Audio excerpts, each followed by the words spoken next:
Hello friends, நம்ம 7ஆம் வகுப்பு இலக்கணம் பார்த்துக்கிட்டு இருக்கோம். இன்றைக்கி என்ன டாபிக் பார்க்க போகிறோம்? ஓமை அணி. சரி, இப்போது அணினா என்னது? அணினா அழகுன்னு சொல்லுவாங்க. ஒரு செய்யுளை சொல்லாலும் பொருளாலும் அழகு செய்வது தான் என்னன்னு சொல்லுவாங்க? அணின்னு சொல்லுவாங்க. ஓமை அணி அப்படின்னா என்னது? ஓமை அணியில் நமக்கு 3 விஷயத்தை நம்ம பார்க்கணும். ஓமை, ஓமேயம், ஓம உருபு. இதை 3 பொறுத்து தான் நமக்கு ஓமை அணியை சொல்லுவோம். இப்போது இந்த எக்ஸாம்பிள் பாருங்கள். மயில் போல ஆடினாள். இப்போது மயிலை எதற்கு ஒப்பிட்டிருக்காங்க? ஒரு பொண்ணு ஆடுறா, அதுக்கு மயில் போல ஆடினான்னு மயிலை ஒப்பிட்டிருக்காங்க.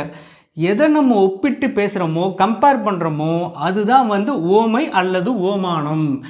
இப்போ ஆடினாலுங்க, பொண்ணு ஆடுறாங்கிறத மயிலோட ஒப்பிட்டிருக்காங்க. மயில் போல ஆடினாள். இப்போது இந்த பொண்ணு ஆடுறது என்னது? ஓமேயம்.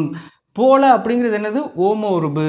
இவ்வாறு ஒரு பாடலில் ஓமை, ஓமேயம் ஓம உருபு எப்படி வந்திருக்கணும்? வெளிப்பட்டு வந்திருக்கணும். அதுதான் நமக்கு என்னது? ஓமை அணி. எப்படி? ஒரு பாடலில் ஓமையும் ஓமேயும் ஓம உருபு வெளிப்பட்டு வந்திருந்தால் அதுதான் நமக்கு ஓமை அணி. ஓம உருபு வெளிப்பட்டு வந்திருக்கணும். இப்போது இந்த குறளை பாருங்கள். அகழ்வாரை தாங்கும் நிலம் போல தம்மை இகழ்வார் பொறுத்தல் தலை. இந்த குறளை அப்படியே இது என்ன அணின்னு கேட்பாங்க. என்ன அணி? ஓமை அணி. எப்படி ஓமை அணின்னு சொல்கிறோம்? போலங்கிற ஓம உறுப்பு வெளிப்பட்டு வந்திருக்கு. சரி, இந்த குறளோட அர்த்தம் என்னது? பூமி தன்னை தோண்டுபவரை பொறுத்து கொள்வது போல தம்மை இகழ்ந்து பேசுவரை நம்ம பொறுத்துக்கொள்ளணும் அப்படிங்கிறது தான் இந்த குறளோட பொருள். இதில் ஓமை எது, ஓமேயம் எது? ஓமை எது?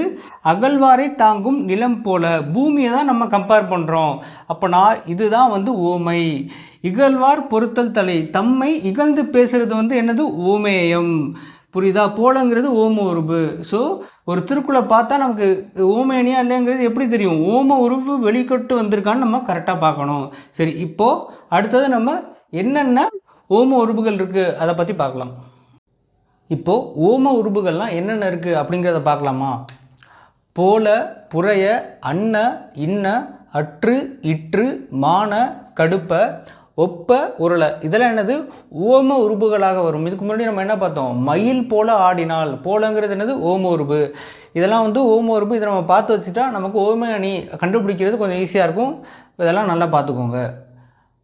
நம்ம நெக்ஸ்ட் வீடியோவில் பார்க்கலாம்.